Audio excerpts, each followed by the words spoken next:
In a time when people are feeling a great deal of anxiety and fear and reservations about the future, at a time when people are going to work and don't know whether or not they will have a job when they get off, and not necessarily because of their performance, but because of what's happening in the economy. At a time when there are challenges, more so than ever before, in personal relationships. When we look at what's happening on the crime level and what's happening with our youth, that many times I'm sure that we've all taken time just to stop and reflect. Many times when we hear what's happening in the news or read the newspapers, where's all of this leading to? What's going on here? And so I think that now more than ever, we must begin to look at what are the things that we can do that would put us on some firm footing in life, that will enable us to do some things and use some powers that we have, that many of us go through life never ever discovering that we have those things going for us. And part of that, I believe, is knowing what it is your life worth. What is it that gives your life a sense of meaning and purpose? Because once you find that, it puts you in your power place. See, if you know what your life work is, I encourage you to start working on it. If you can't do it all at one time, do just a little bit of it. And if you don't know what it is that you showed up to do, if you don't know why you're here, I encourage you to find out what your purpose is here. What is the meaning of your life? What will be different? Have you ever asked yourself that question? I've done that. I remember coming from a friend of mine's funeral, and I was reflecting on how much time I had left. And I went for a walk in a park thinking about this guy whose life was so promising. And I mean, he wasn't an old guy. He was quite young, in fact. And I thought about all of the things that he said he was going to do, and he never got a chance to do those things. And I started thinking about my own life and how much time I had left to do the things that I would like to do. And at that time, I wasn't sure what my life purpose was, what my life's work was. I wasn't sure about it at that time. And I thought about it quite a lot. I had some idea, but I wasn't convinced, and I don't think I felt worthy. I didn't believe that it could be me to do this kind of work that I'm doing right now. And I say to you that if you begin to take a conscious effort to find out what it is that you're supposed to do, I say that it can literally save your life. I said that it can literally save your life. I was telling a group of people of a study that was conducted. Dr. Larry Darcy, who wrote a book called Recovering the Soul, he said, human beings are the only living species that has achieved the dubious distinction of dying or having a stroke or a heart attack on a certain day. If you ask most people, what would you say the primary cause of why people will have a heart attack or stroke? Many people will say, well, because they smoke cigarettes, or because of high cholesterol, or because of stress, or because of obesity. And all of those things are contributing factors. But ladies and gentlemen, more heart attacks take place in this country on Monday morning between 8 and 9 a.m. That's when the majority of people who have their first heart attacks have them. 85% of the American public, according to recent studies, are going to jobs that they hate, working on jobs that do not challenge them. They get sick thinking about going. Migraine headaches after the Sunday afternoon football game or 60 minutes, the anxiety began to build. And come Monday morning, they drop dead of a broken heart. Some of you ought to think about not going to work on Monday.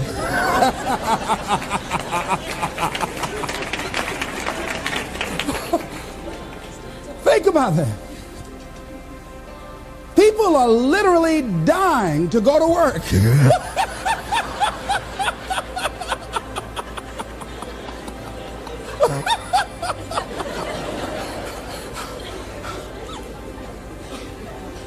Because, see, when you go to a job and you already know how far you can go, you can already see that proverbial glass ceiling. It's like going to a movie when you've gone in the middle of the movie and you've seen the end and you sit there to start all over again, but something is missing. You know what the outcome is going to be. You can't get excited about going through that movie all over again. Am I correct? See, when you're going someplace and you already know how much you're going to make, you already know how far you can go, you're in a dead-end position. It erodes your self-esteem. It lowers your sense of yourself. It creates an inner turmoil. It creates an emptiness in you. So I say that your life is worth finding what it is that you're supposed to do. And I'm not saying quit your job. I'm saying find it and do just a little bit of it. When I wanted to become involved in speaking, I started just learning quotes, listening to other people's tapes, going to seminars, going to workshops, asking other people to help me. Just start working at it just a little bit, but do find out what your work is and hold on to it and don't let your dream go. Don't let it go. See, and here's something else I want you to begin to look at. Why is it that most people don't pursue their dreams or don't do better than what they're doing if they're capable of doing it?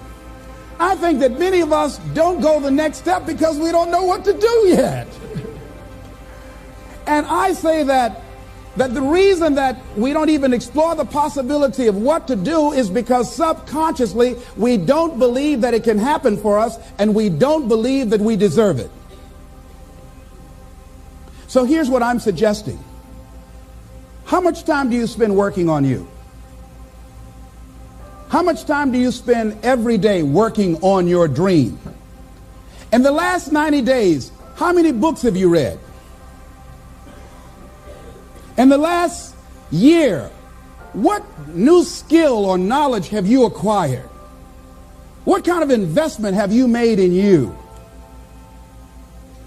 So I'm saying that as you begin to look at where you want to go, if you want to make it today, and things are changing so fast you have to literally run to stand still, I'm saying that you've got to make some conscious effort to begin to work to develop you.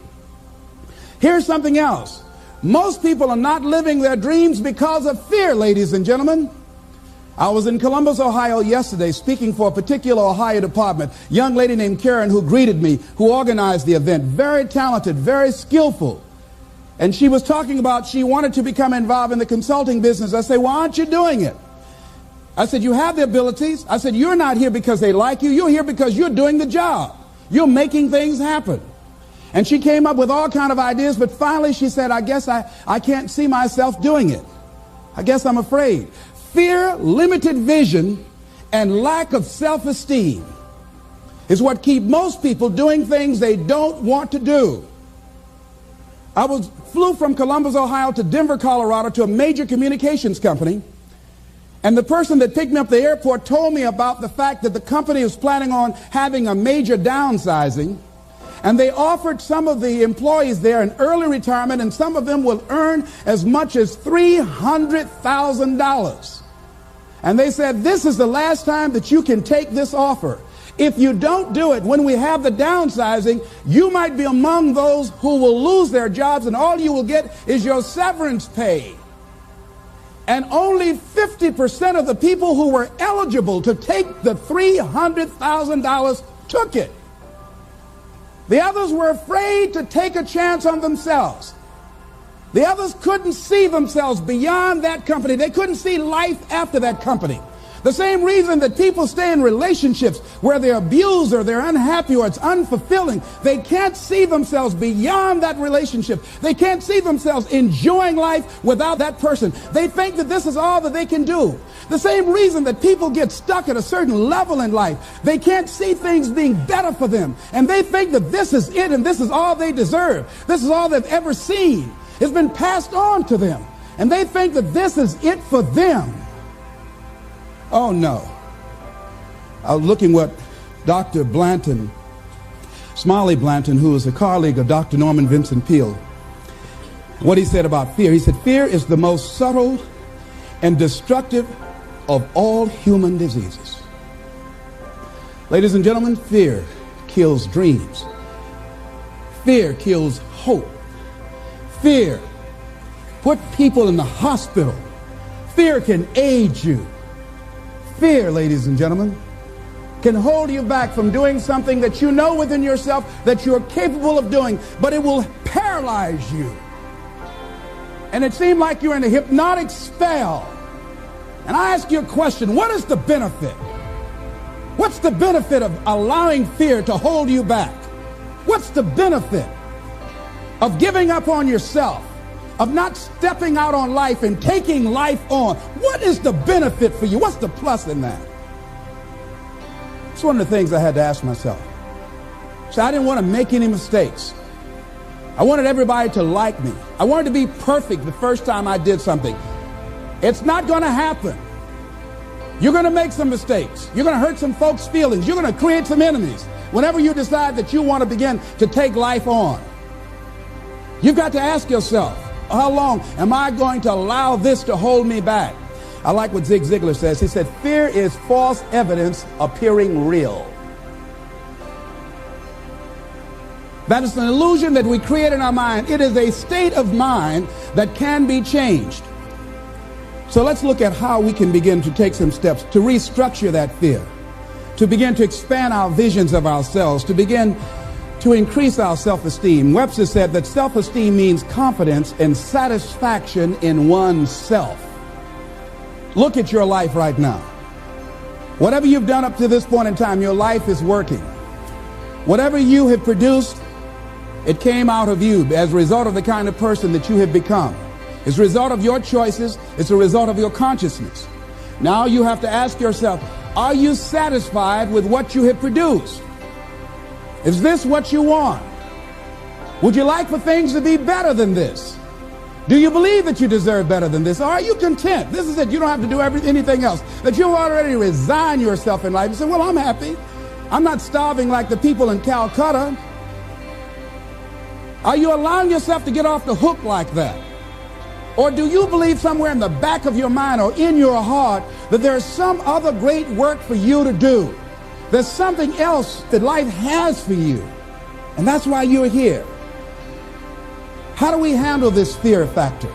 How do we increase our self-esteem? You have to begin to fortify yourself.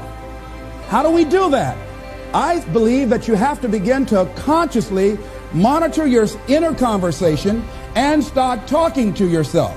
Start building yourself up. Sometimes the only good things you will hear about you are the things that you say to you.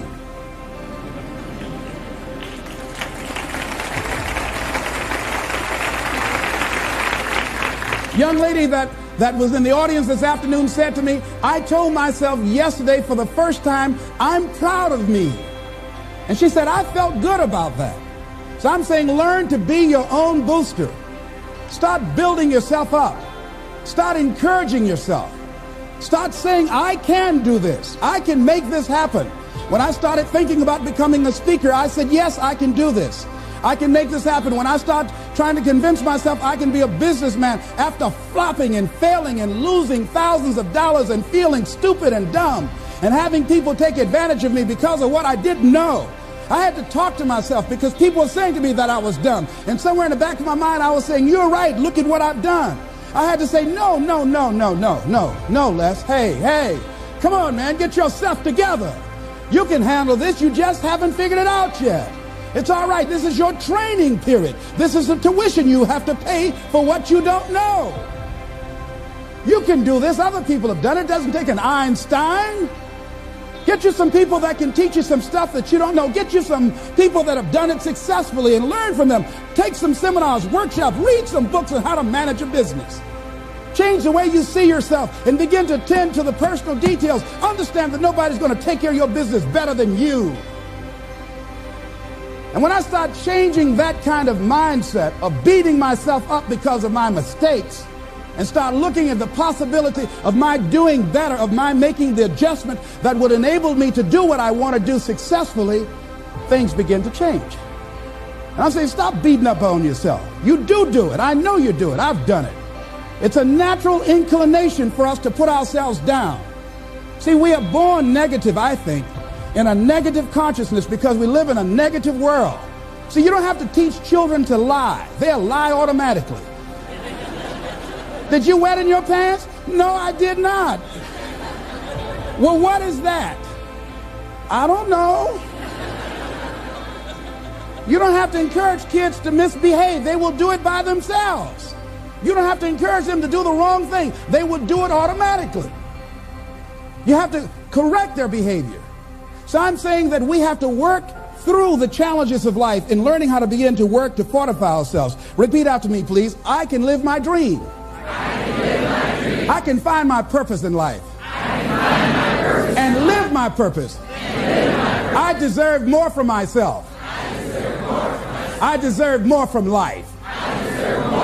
Shake somebody's hand on your right and left and say, you deserve more from life too.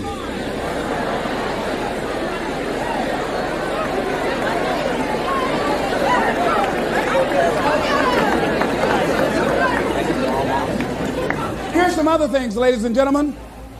Begin to guard your mind against negative programming, like turn off the television. Don't watch the news. Don't watch it. I think that more people have a sense of hopelessness and anxiety about life. If you look at the news, you cannot feel good looking at the news. You'll be scared to death. You're scared to go to sleep. I mean, it turns your power down. You've got to be conscious of that. Don't pick up the newspaper and read it. No. Just try this. Just experiment with yourself. Now, if your job depends upon you knowing certain things, let somebody tell you just about those things. But start filtering the stuff you allow to come in your mind. You know that song you used to say, don't let nobody bring you no bad news. I tell my staff, look here, don't tell me any bad news while I'm on the road. Let me handle it tomorrow. I don't like anybody to tell me any bad news at night before I go to sleep. I can't do anything about it anyhow.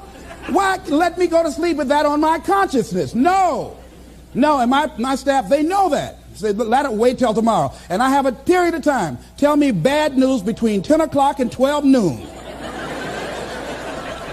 After I prayed and meditated and read my books, I'm fortified, I'm ready to handle it. I deal with it, and then I'm out of there, and I'm going on to something else. So you've got to guard the kinds of things that you put in your mind. See, if you don't program your mind will be programmed, because human beings are goal-oriented. That's why we die of broken hearts early. That's why we're running through life to early graves. We're going through life, ladies and gentlemen, and I think that Henry David Thoreau said that most men live in quiet desperation. Most of us go through life running scared.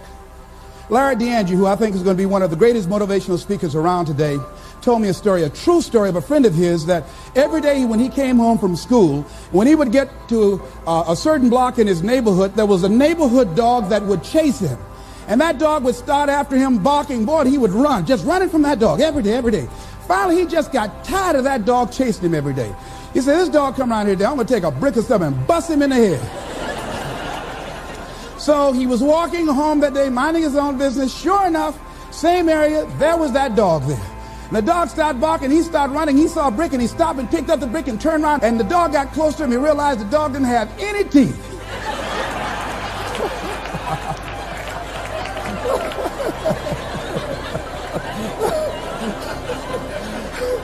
He said he put the brick down, he said, get on out my way. And ladies and gentlemen, all our lives, many of us go through life running from things that ain't got no teeth to do us any harm.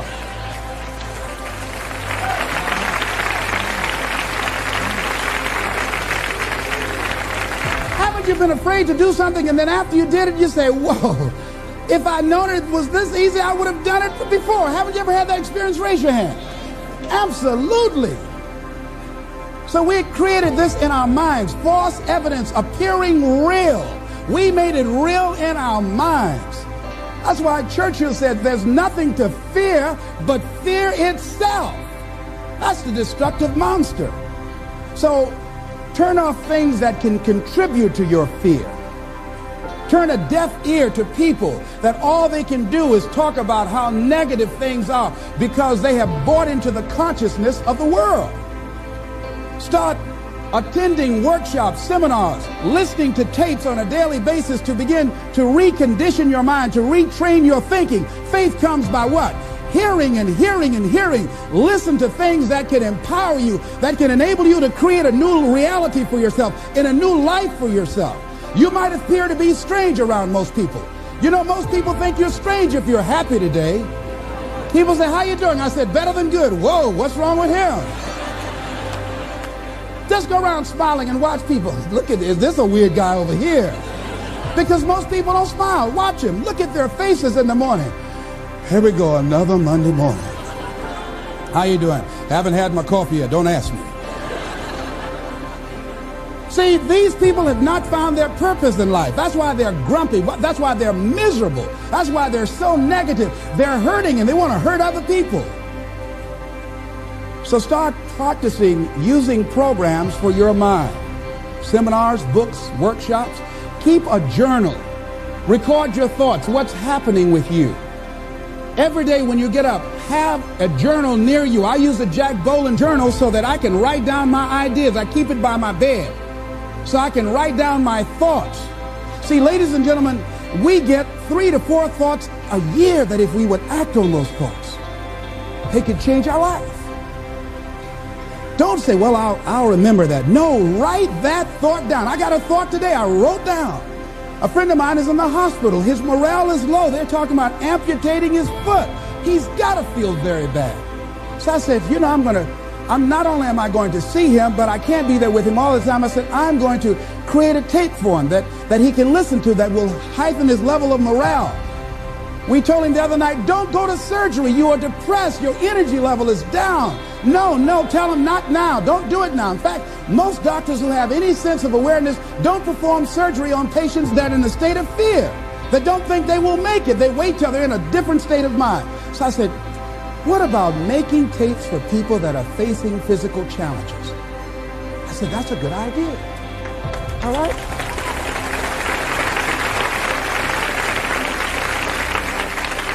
See, there are ideas that can come to you out of things that appear to be negative. I have a friend out of Chicago, just met him. He's 23 years old. And this guy, he went financially bankrupt 2 years ago, ruined his credit. Guess what he decided to do? He found a blessing in it. He wanted to restore his credit. It was very challenging, very difficult. And he realized that a lot of other people during these particular times have ruined their credit. So now he started a credit repair business. Last year, he earned over $100,000 helping people to restore their credit. I met a young lady who attends this church, that she was at her father's funeral and she was putting flowers on her father's grave, and she looked around and saw the other grave sites. They did not look well groomed and they were not attended to on a regular basis. She started a grave site maintenance business. Out of that tragedy, something positive has come out of it. And now she's earning more money doing that than on her present job. What idea are you setting on? Write your ideas down. And then, once you get that idea, take the leap. Hello?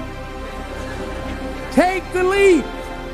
See, a lot of people get the ideas and just walk around with them. Have you ever had an idea and all of a sudden you looked around and somebody had that idea and gone with it? Think you're going to be going with my hospital idea. Forget that, buddy. We will be out there together, Jack. Take the leap. See, it's out here in the universe. If you don't take the plunge, I guarantee you, somebody else will. Take the plunge. Go into action. And ladies and gentlemen, you will be surprised at how things will come together. You'll be surprised. Now, you're going to have some difficult challenges. I can tell you that now. Be aware of that. Things are not going to work out exactly right. For a time they will, sometimes. And that's when life is just playing a game with you. I want you to feel good and relax. And then after a while, say, okay, the honeymoon's over now. And then life will come over there and slap you side the head. Say, what you doing out here? Well, this is my dream life. Is that right? Come over here a minute. Oh, you went to the seminar, huh? Come here. I can tell you that. But ladies and gentlemen, go into action with your dream. And don't avoid where the fights are. Get in the midst of the fight. And get some hickeys on your head. Get knocked down so you can learn how to fight, so you can hold your position. See, most people don't get out in the arena of life because they don't want to fight. Most people don't get out there because they don't want to get knocked down. They don't want to be dropped to their knees. But see, you're going to be dropped whether you're on the field or whether or not you're sitting on the sidelines. You're going to be dropped. So at least get dropped for something.